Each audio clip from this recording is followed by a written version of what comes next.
বাংলাদেশের মানুষ হতাশ হবেন না। লা তাহজান ইন্নাল্লাহা মানা, আল্লাহ আমাদের সাথে আছেন। শক্তিমান, ভয় নাই, জয় করব আমরা ইনশাআল্লাহ। আর দ্বিগুণ হয়ে পার্লামেন্টে যাব। ওরা শুধু ভোট চুরি করে নাই, ডাকাতি করেছে। আমাদের সুস্পষ্ট অনেকগুলো দাবি রয়েছে। আজকে নির্বাচনের পরে 11 দলীয় যে ঐক্য রয়েছে, আমরা জনগণের সামনে উপস্থিত হয়েছি।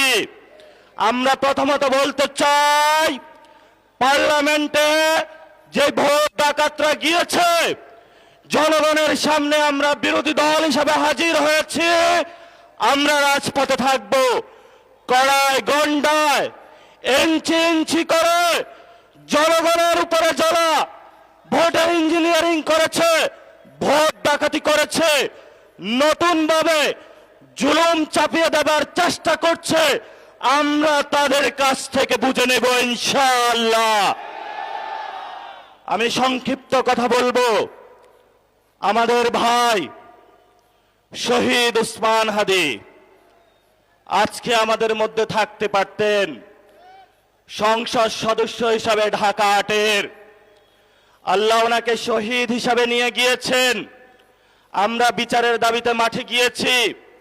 আজকেই যেহেতু বিরোধী দলীয় যাত্রা হচ্ছে এই বায়তুল মোকাররম থেকে, আমি সরকারের কাছে আহ্বান জানাবো, দেশের কাছে আহ্বান জানাবো, প্রশাসনের কাছে আহ্বান জানাবো, আপনারা দ্রুত গতিতে শহীদ উসমান হাদি ভাইয়ের হত্যাকাণ্ডের বিচার যাতে হয় সেই উদ্যোগ নিন।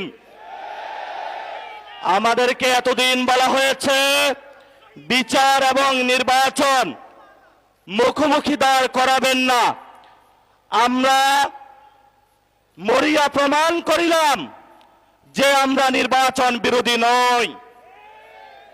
এখন সময় এসেছে শহীদ উসমান হাদি ভাইয়ের হত্যাকাণ্ডের বিচার করতে হবে।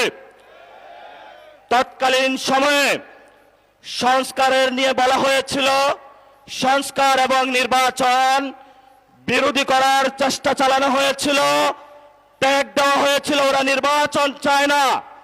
আমরা তোমাদের চোখে আঙ্গুল দিয়ে দেখিয়েছি আমরাই বাংলাদেশে গণতন্ত্র চাই, তোমরা চাও ভোট ডাকাতি করতে। এখন সময় এসেছে, কোন 9-6 চলবে না। সংস্কারে জনগণে যে হ্যাঁ ভোটে ম্যান্ডেট দিয়েছে দ্রুত বাস্তবায়ন করতে হবে। সাথে সাথে